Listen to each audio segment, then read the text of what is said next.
Écoutez, quand vous me demandez si la France est un ennemi, la France mène contre mon pays une guerre économique déjà 8 ans, 9 ans. Nous allons livrer une guerre économique et financière totale à la Russie. Mais t'es pas net, non? Mais si, je suis très net. Je vous rassure, nous n'avons pas pété un câble. Il faut transformer la Russie tout entière, pour l'instant, en un État paria. Il faut arrêter d'acheter du gaz. Ils sont dangereux, ces cons. Ouais, c'est pas des amateurs.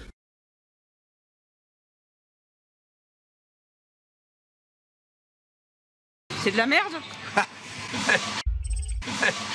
La France, comme vous avez reconnu, aujourd'hui fournit aux Ukrainiens les matériaux militaires. Donc, bien sûr, la France, pour nous, c'est un ennemi. Comme d'ailleurs l'Allemagne, comme d'autres pays de l'Europe qui aujourd'hui participent à une guerre du côté ukrainien de façon militaire, qui aujourd'hui ne donne pas aux Ukrainiens la possibilité d'avoir les négociations avec les Russes et ne donne pas la possibilité de terminer la guerre. D'ailleurs, vous ne savez pas qui a fait exploser le Nord Stream? Bien fouetté. Si vous voulez, c'est le modus operandi des Russes. Ils vont faire quelque chose et accuser l'autre de l'avoir fait. Ils vont faire quelque chose et accuser l'autre de l'avoir fait. Un jour, vos directions, et vous qui acceptez ce travail, vous aurez des comptes à rendre, monsieur. De quoi vous parlez? Oui, de la désinformation. Vous ne dites que des mensonges. Combien vous touchez pour faire vos boulot? Vous pensez, monsieur, que je suis payé par les laboratoires pour faire mon travail? Et vous, vous êtes corrompu comme c'est pas possible. Ça rentre pour moi dans la faillite des élites actuellement, entre des politiques déphasés et des journalistes qui ne sont que des perroquets. Perroquet! Vous n'êtes qu'un perroquet, monsieur! Répondez pas à des gens comme ça, des journalistes de merde, parce que vous véhiculez la bien-pensance. Il y en a marre de la doxa. Vous comprenez ça? Quelque chose est en train de cesser. Il meurt, cette élite, c'est fini. Les médias, oui, je trouve que les médias jouent un rôle dévastateur dans les relations humaines. Parce que pour le moment, on est calme, mais bientôt, on va pas le rester calme. Si vous voulez, c'est le modus operandi des Russes. Ils vont faire quelque chose et accuser l'autre de l'avoir fait. Ils vont faire quelque chose et accuser l'autre de l'avoir fait. Nous devenons de plus en plus stupides. Et on a intérêt à réfléchir à ce que nous allons faire avec ça. Are indeed getting stupider. Oh là là, relou, relou Lago. C'est bon, c'est que t'es maîtresse, t'as le QI de Einstein, Mais frère, on n'est pas tous obligés d'être comme toi, wesh. Laisse-nous être un peu bêtes, quoi, dans la bétologie. D'ailleurs, vous ne savez pas qui a fait exploser le Nord Stream? If Russia invades, that means tanks or troops crossing the border of Ukraine again. Then there will be no longer a Nord Stream 2. We will bring an end to it. Houston, on a un problème.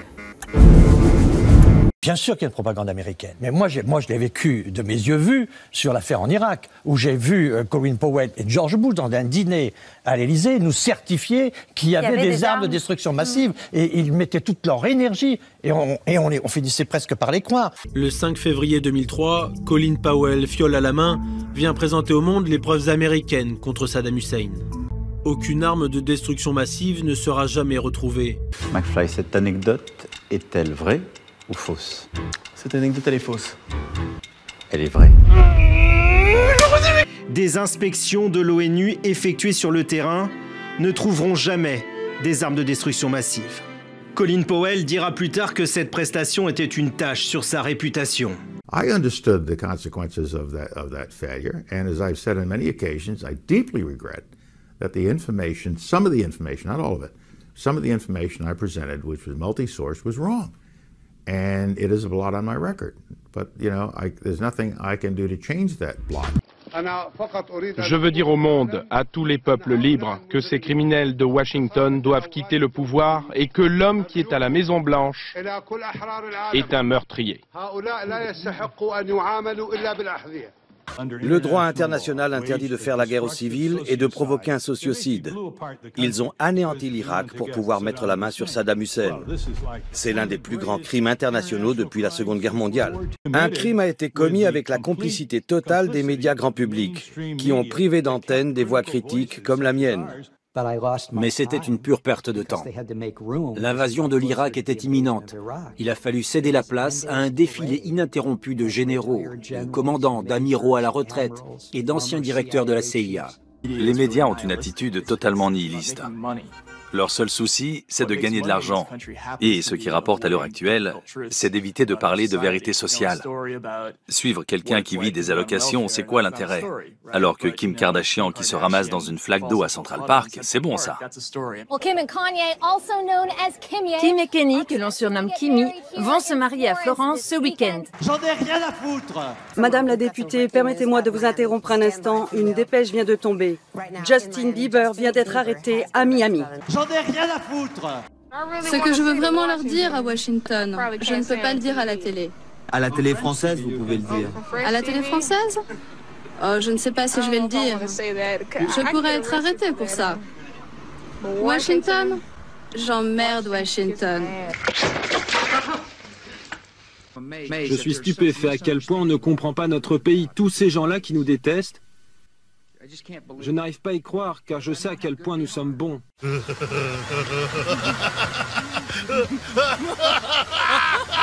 Merci Bill. Laissons les Français siroter leur vin pendant qu'on fait le boulot de nettoyage. Après ça, il ne faut pas qu'ils se demandent pourquoi on les déteste autant. J'ai vu ce grand mensonge américain, j'en suis toujours marqué. Mais là, il y a un mensonge américain, là? Je n'en sais rien, je n'en sais rien. Ce que je dis, c'est que je l'ai vécu.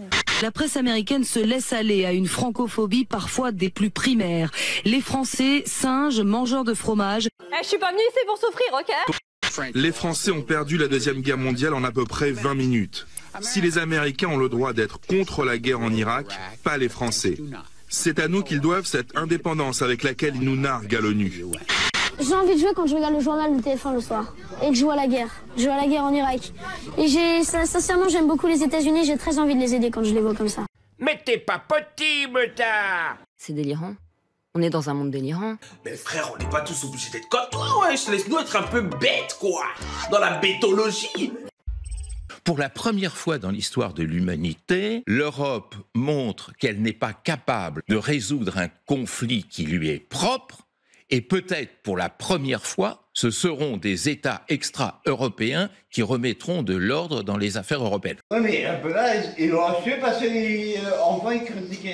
On n'en est pas là. Mais c'est une piste qui, pour la première fois, est éclairée. Mais c'est le début de quelque chose d'absolument révolutionnaire. L'Occident n'est pas capable de gouverner seul l'humanité, mais essaie désespérément de le faire. Et la plupart des peuples du monde ne veulent plus le supporter. C'est là que réside la principale contradiction de la nouvelle ère. Pour reprendre les mots d'un classique de Lénine, la situation est révolutionnaire dans une certaine mesure. Les élites ne sont pas capables et les gens ne veulent pas vivre comme ça. Je ne dirai rien sur l'Algérie que j'aime beaucoup. Mais dès qu'on dit un mot, ça devient une polémique. الطرح الذي تقدمت به الجزائر منذ ما يقرب من 50 عاما حول ضرورة السعي نحو إقامة نظام اقتصادي جديد يضمن التكافؤ والمساواة بين مختلف الدول. إن كسر هذه الحلقة المفرغة لن يتم إلا عبر الاعتماد على روح ومبادئ وأهداف القرارات الهامة التي تبنتها المجموعة الدولية خلال الجمعية العامة للأمم المتحدة وعلى رأسها القرار رقم 3201 والمتضمن الإعلان المتعلق بإقامة نظام اقتصادي دولي جديد يقوم على الإنصاف والمساواة في السيادة. Revenons un instant à nous et à l'initiative qu'a tenté de porter le président Macron depuis le début en disant il ne faut pas écraser la Russie par exemple. Est-ce que tout cela vous paraît vain? Est-ce que nous sommes désormais trop petits? Les consommateurs américains dépensent 7 $ pour avoir une unité de gaz, mais les Français et les Européens l'achètent 37 $. Combien? 37 $, plus de 5 fois plus cher. Les États-Unis profiteraient-ils abusivement de la crise énergétique? Les États-Unis se sont engagés à livrer à l'Europe 15 milliards de mètres cubes supplémentaires de gaz naturel liquéfié, un doublement des exportations en un an pour les Américains et à l'arrivée des prix multipliés par 5. Allez, on y va. Voilà, Je file et à nouveau, bonne année à toutes et à tous. Écoutez, on a perdu en 15 ans Arcelor, leader mondial de l'acier. Pechiney, leader mondial de l'aluminium. Alstom, un des leaders mondiaux de l'énergie. Technip, un des leaders dans l'oil and gas. Lafarge, le ciment donné aux Suisses. Alcatel, détruit, vendu à Nokia. On aurait pu racheter Nokia, on était plus haut qu'eux. Je vous parle même pas de Essilor. C'est ça le résultat? Faut se réveiller là.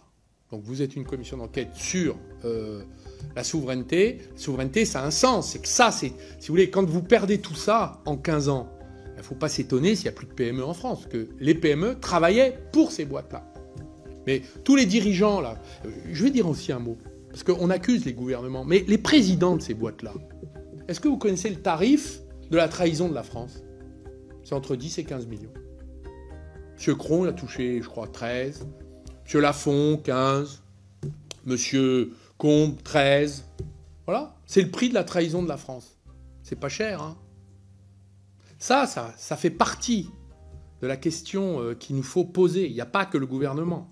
Des perquisitions ont été menées ce mardi au siège du parti d'Emmanuel Macron, Renaissance, et du cabinet de conseil McKinsey. Le RIB que je t'ai donné ce matin, tout le monde le cherche.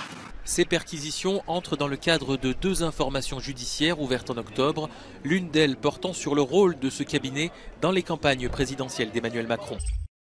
Votre statut, vous d'ailleurs, par parenthèse, vous exonère de tout risque de mobilisation? Moi, je suis déjà mobilisé. Je suis devant vous, je suis mobilisé. C'est votre guerre à vous. Oui, c'est ma guerre. Oui. Je suis soldat de ce front médiatique. Ouais. Ensuite, on peut se demander à qui profite le crime. On sait que les Américains ont tout fait pour s'opposer à la mise en service de ce gazoduc Nord Stream 2. Ils avaient même décidé de sanctionner les entreprises européennes qui participaient à la construction. La propagande officielle occidentale a refusé de donner la parole à des Russes. Et cette interview avec vous, c'est une rare possibilité de donner l'opinion russe à la télévision française. Allez, on y va. Que ferez-vous lorsque des pays occidentaux fourniront des chars de bataille à l'armée ukrainienne? Ce qui arrivera forcément. Monsieur le colonel, on va les brûler. Donc vous savez bien, d'ailleurs, de l'histoire, que les chars allemands ont été déjà brûlés sur le territoire de l'Ukraine. On va le faire encore une fois. Si la France livre à l'Ukraine des chars français, des chars Leclerc? On a très très peur. Vraiment, on est paniqué. Vous pouvez livrer aux totalités l'Union européenne avec les chars grecs. Vous pouvez livrer aux Ukrainiens 200 chars. Vous croyez que pour l'armée russe, c'est un problème de brûler 200 chars? Les Ukrainiens prépareraient des armes biologiques, donc avec l'aide des Américains. C'était début mars. La Russie a porté cette accusation de laboratoire biologique dans le... Oui, c'est vrai, c'est une information qui revient 8 mois après. Ouais. Et c'était rebolote en mai. C'est la 3e fois qu'ils ressortent du chapeau. Donc là, ils ont peut-être moins d'imagination. Ils commencent à être un peu fatigués là-dessus. Les affirmations du commandant des forces de défense radiologiques, biologiques et chimiques ne sont pas anodines. Documents, rapports à l'appui et de manière quasi explicite, il a accusé les États-Unis d'être à l'origine de la pandémie de Covid-19. Il y a aussi cette idée chez Poutine et dans la Russie qu'il nous faut des ennemis à notre hauteur. Donc il était hors de question, c'est au début de la guerre, il disait de s'asseoir à la même table que Zelensky. Si je m'assois à une table, c'est à celle de Joe Biden. Les Européens, de toute façon, ils font tout ce que disent les Américains, donc ça ne m'intéresse pas non plus. C'est les Américains ou sinon personne. Les militaires russes font aujourd'hui reposer leurs soupçons sur l'analyse de plus de 20 000 documents issus de programmes américains. Et plus étrange, récupérés selon eux à la faveur de ce que le Kremlin appelle l'opération spéciale. Sur le territoire de l'Ukraine, il existe un réseau composé d'au moins 30 laboratoires dans lesquels sont menées des expériences biologiques très dangereuses visant à renforcer les qualités pathogènes de la peste, de l'anthrax, du choléra et d'autres maladies mortelles. Alors, comme dans beaucoup d'accusations russes, il y a toujours un petit fond de quelque chose de vrai. En octobre dernier, les Russes avaient demandé une enquête de l'ONU sur l'implication de Washington dans le développement présumé d'armes biologiques en Ukraine, demande rejetée une semaine plus tard par le Conseil de sécurité. Avant ça, vous avez pactisé avec Hitler. Vous, pas les Polonais, pas les Ukrainiens d'abord. Vous, l'Union soviétique. Vous voulez que je vous rappelle comment la France collaborait avec les nazis non, mais nous, on l'admet. S'il vous plaît. Nous, on a fait notre travail d'illustration. Vous niez avoir collaboré avec les nazis. En 1944, Charles de Gaulle est venu voir Staline. Absolument. Est venu voir Staline. Ils ont signé un pacte de l'alliance et de l'entraide. Ça a permis à la France, parce que les intérêts de la France à l'époque, donc là, les alliés anglo-saxons, ils ne voulaient pas reconnaître Charles de Gaulle à la tête de la France, de cette nouvelle France. Tout à fait. Ce pacte a permis à la France de revenir dans le rang des grandes puissances et être parmi les vainqueurs. Absolument. Et là, il y a eu maintenant, un petit coup de main de Churchill quand même. Et là maintenant, vous voulez la défaite de la Russie. Bien sûr, parce que la France à laquelle vous faites référence et l'Union soviétique ne sont pas les pays d'aujourd'hui. L'Union soviétique et la Russie, ce n'est pas la même chose. J'ai tout dit. On est quasiment à un an du bilan de cette guerre qui a commencé le 24 février 2022.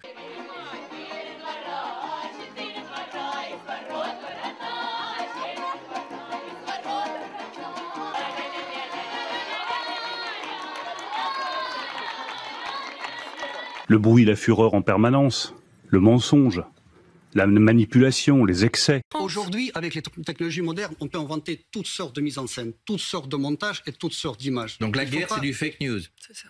Mais on vit dans la guerre, dans la guerre entre les infos et les infox, ça c'est évident, parce qu'on ne mange jamais tant que pendant la guerre et après la chasse, comme disait Georges Clemenceau. Donc, on reste toujours dans le même paradigme, rien n'a changé.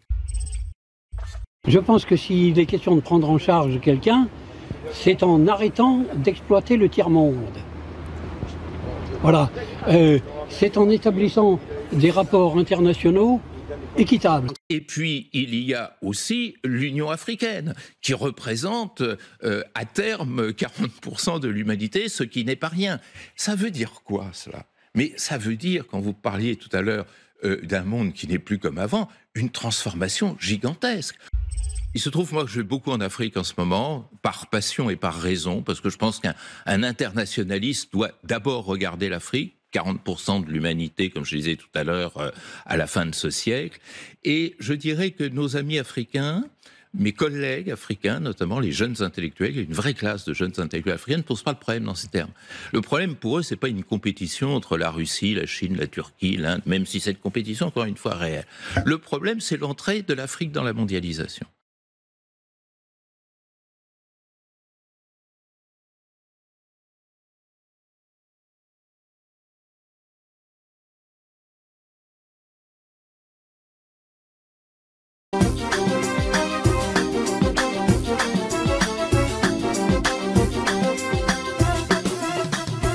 Et l'Afrique a des ressources dont nous avons tous besoin, et donc a quelque chose à dire et à faire dans la mondialisation.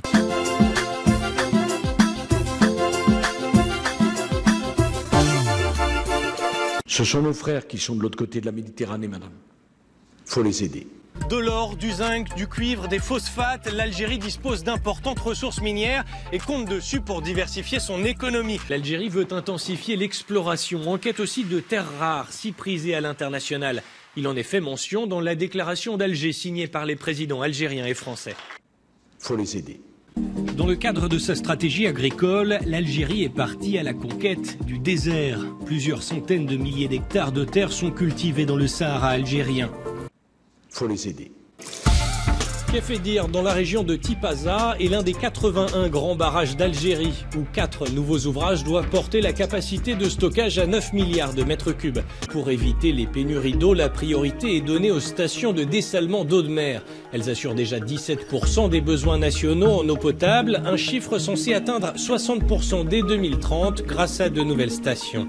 Aujourd'hui, on arrive à couvrir jusqu'à 70% en générique des besoins de la population algérienne. Pas de panique. Ça sert à rien. Et c'est pas vrai. Et on envisage aussi de participer à des exportations, que ce soit en Afrique orientale ou occidentale. Faut les aider. Dans le désert du Sahara, 240 000 modules solaires composent la centrale d'El Kheneg d'une capacité de 60 MW. L'énergie produite ici couvre environ 1/7 des besoins de la région. Le projet finalisé en 2016 sert de prototype dans cette transition visant à économiser les ressources fossiles et réduire les émissions de gaz à effet de serre. Au nord, vers Oran, la deuxième ville d'Algérie. Le nouveau terminal de l'aéroport, d'une capacité de 3,5 millions de passagers par an, est partiellement alimenté par plus de 4500 panneaux solaires sur l'immense toiture. Une capacité totale d'1,7 MW. À Alger, des chercheurs travaillent sur une autre piste prometteuse, celle de l'hydrogène, présentée comme une énergie d'avenir. L'Algérie a signé un partenariat avec l'Allemagne. Objectif, produire puis pourquoi pas exporter cet hydrogène vert très demandé via les pipelines qui partent vers l'Europe. Je ne dirai rien sur l'Algérie que j'aime beaucoup. Mais dès qu'on dit un mot, ça devient une polémique. Et pourtant ce pays si riche, de ses potentialités, d'une population extraordinaire. La question de son développement et de sa modernisation est posée. Ce sont nos frères qui sont de l'autre côté de la Méditerranée, madame. Il faut les aider. Imaginez, il y a plus de 50 ans, la route transsaharienne est aujourd'hui presque terminée.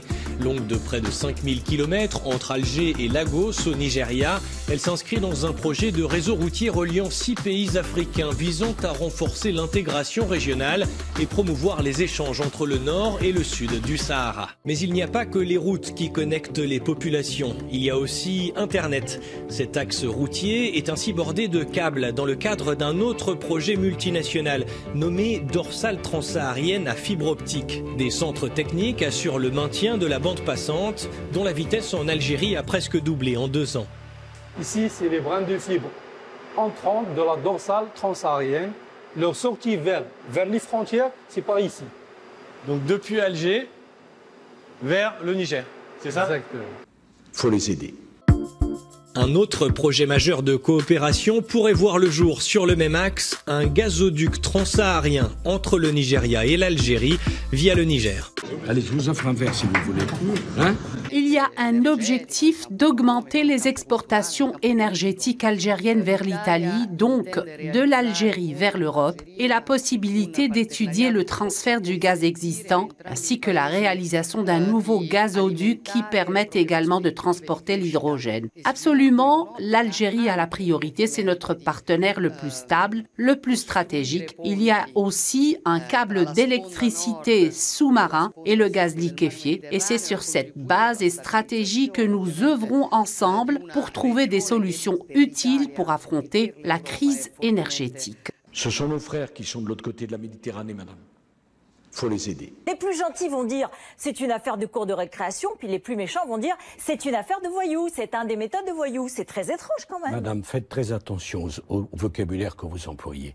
Parce que je ne suis pas quelqu'un qui plaisante, donc vous ne parlez pas de moi comme un voyou. Historique, pour la première fois, un président de la République, ici en France, est condamné à de la prison ferme. Nicolas Sarkozy est reconnu coupable de corruption et de trafic d'influence par le tribunal judiciaire de Paris. Pardon de le dire, parce que moi je pourrais dire aussi... La France de toute éternité a toujours été du côté des opprimés et toujours été du côté des dictateurs. Toujours été du côté des dictateurs. Pardon de le dire, je pourrais dire aussi qu'inviter M. Takedine chez BFM comme vous l'avez fait, c'est une affaire de voyous. La France est en train de changer. Elle change beaucoup plus vite et beaucoup plus profondément qu'on ne le croit. Désormais, quand il y a une grève en France, personne ne s'en aperçoit. Mettre la France à l'arrêt, ce serait laisser filer une crise qu'on peut encore éviter. L'absence de pluie depuis plus de 30 jours maintenant en France fait peser un risque extrêmement fort sur l'état de nos réserves en eau cet été. Mettre le pays à l'arrêt, c'est prendre le risque d'une catastrophe écologique, agricole, sanitaire, voire humaine, dans quelques mois. Mettre la France à l'arrêt, ce serait négliger la santé de nos enfants. En 15 ans, il est possible d'éradiquer le cancer du col de l'utérus grâce à la vaccination. Mettre la France à l'arrêt, ce serait rater le train du futur. Je vous cache pas que je suis un peu tombé de ma chaise quand j'ai entendu toutes ces fadaises. Je me suis dit, mais enfin, Olivier Véran, Il n'était pas de gauche, lui, il n'était pas socialiste, il n'a jamais fait de grève ou de manif. Bah si, regardez, on est en 2007. Attention, il sort la boîte à archives, non, Mathieu, une petite photo, Olivier Véran, là, vous le voyez, il était quoi? Il était porte-parole de l'intersyndicale nationale des internes et des hôpitaux, figure de proue, en fait, de la grève des internes, et il expliquait à l'époque n'avoir pas eu d'autre choix, puisque toutes les tentatives pour négocier avec le gouvernement s'étaient révélées inefficaces. Olivier Véran en fait des caisses et il ne croit pas un mot de ce qu'il raconte, et ce n'est qu'une tentative de plus de disqualifier le mouvement social contre la réforme des retraites, de faire passer en fait les opposants à la réforme pour le camp de l'irresponsabilité. Désormais, quand il y a une grève en France, personne ne s'en aperçoit. Au bout de 27 ans, je touche que 1170 € par mois. Je trouve que j'ai un salaire de misère. On va travailler et on va devenir pauvre en travaillant. Et eux, les actionnaires s'en mettent plein les poches, toujours plein les poches et toujours plein les poches.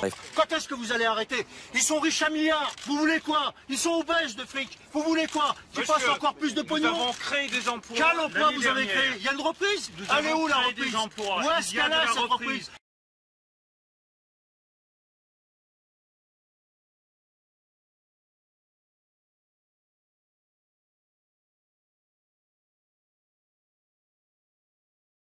Nous voulons atteindre le plein emploi.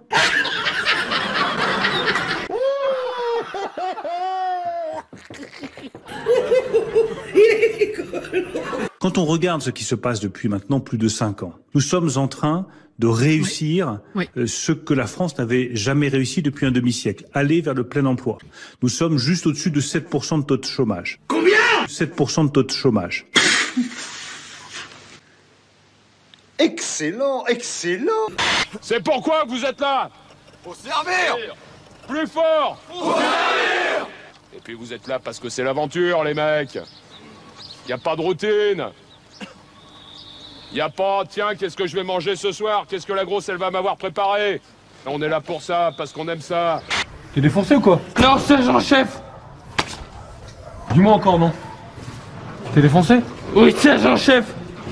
Pourquoi t'es défoncé? J'ai tombé, sergent-chef. Pourquoi t'as trop bu? Parce qu'on m'a proposé, sergent-chef. On voit à quel point la Chine est en train de prendre pied en Afrique au détriment de la France. Est-ce que selon vous, c'est le cours normal de l'histoire? Ce n'est pas notre faute. L'influence de la Chine augmente en Afrique. C'est parce que nous avons beaucoup fait. Nous avons été les pays africains à construire leur infrastructure, n'est-ce pas? Alors, je pense que la France doit faire plus d'efforts si elle veut faire la compétition avec la Chine en Afrique. De fait, là où la Chine avance, là où la Russie avance avec Wagner, souvent maintenant, la France recule.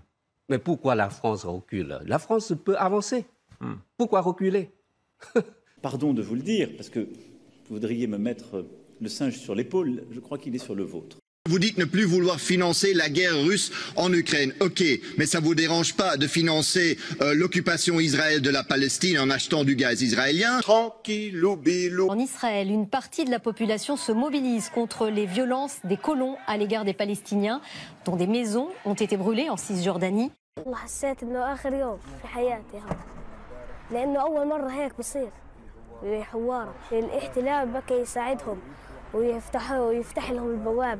Et aujourd'hui, il y a des Israéliens qui se sentent plus proches de Palestiniens que d'autres Israéliens.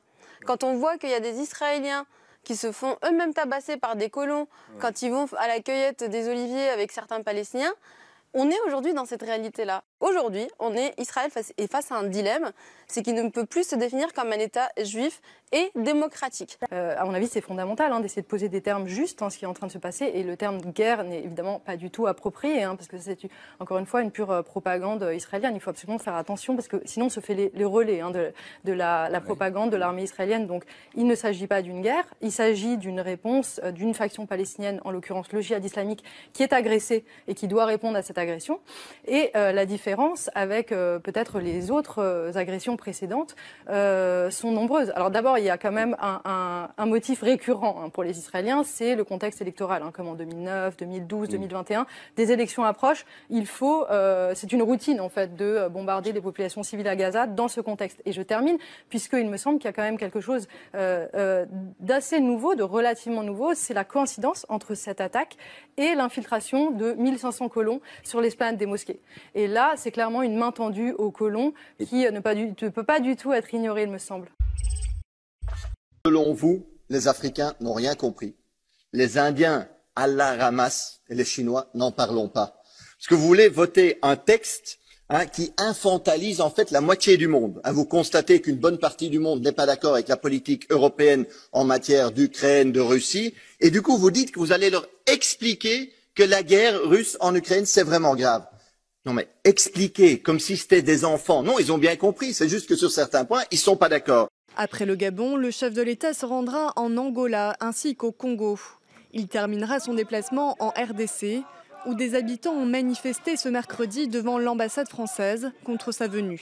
Il ne faut pas intervenir dans les affaires intérieures des pays en développement. Il faut respecter la voie de développement choisie par ces pays en développement. Vos régimes politiques, nous n'avons pas intervenu dans votre affaire intérieure. Donc, nous vous demandons de ne pas le faire. Les deux gazoducs Nord Stream a été dynamité. Mais par qui? Est-ce que vous condamnez le coupable?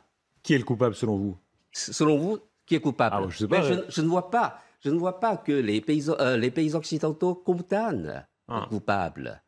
Encore faudrait-il le trouver. Pour l'instant, il n'y a aucune preuve sur qui a. Mais tout le monde connaît la raison, n'est-ce pas? Vous connaissez bien. C'est-à-dire, d'après vous? Non, je vous pose la question. Oui, vous connaissez. C'est pas la peine de vous dire encore. Vous voulez dire que ce sont les Occidentaux qui l'ont fait? Ou les Américains? Vous connaissez? Je vous pose la question. Bien sûr, vous connaissez. Je crois avoir vu une caricature de l'ambassade de Chine que vous avez soyez tweetée. Honnête. Ah non, sincèrement, il n'y a aucune preuve.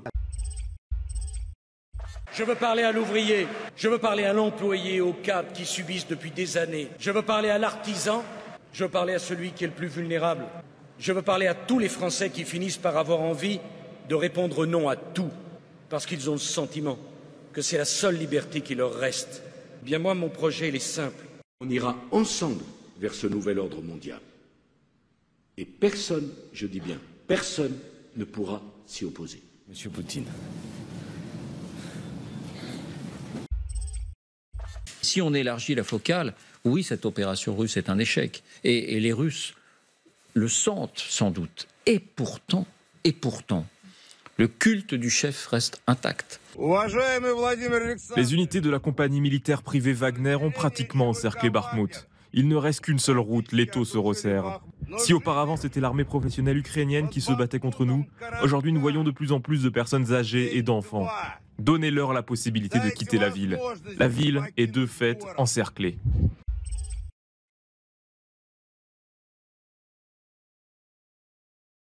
Et je vois à cette photo-là qu'il était haut dignitaire d'une loge de francs-maçons. Il porte une bague avec l'aigle à deux têtes. C'est le 32e degré du rite écossais. Complément d'enquête sur une poignée de francs-maçons soupçonnés d'avoir réglé des problèmes quotidiens en embauchant des tueurs à gages. Vous êtes chef d'entreprise, vous en avez marre d'un de vos syndicalistes, et si vous le faisiez assassiner pour la modique somme de 75 000 €? Ça vous paraît improbable, et c'est pourtant ce qui a failli arriver à Hassan. Il se serait retrouvé avec un contrat sur la tête, car sa patronne ne supportait pas son engagement aux côtés des Gilets jaunes. Oula, on est sur un dérapage complotiste, là. Vous vous êtes vu mort a posteriori, non ? Ouh, malheureusement pour moi, oui, et puis pas qu'une fois. Un incroyable réseau franc-maçon de tueurs. Ils seraient parvenus à faire croire à des agents des services secrets qu'ils étaient en mission et qu'il fallait supprimer des cibles au nom des intérêts supérieurs de la France. Les frères debout. La franc-maçonnerie. Un monde avec ses rites et ses costumes où l'on s'appelle frère et dont l'objectif est le progrès de l'humanité. Prenez séance. Mais la franc-maçonnerie est aussi un lieu de réseau.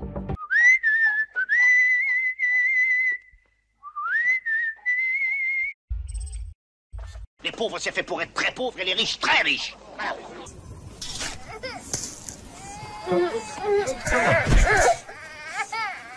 La cupidité de nos banquiers est sans limite. Ils n'hésitent pas à s'enrichir au détriment des plus pauvres.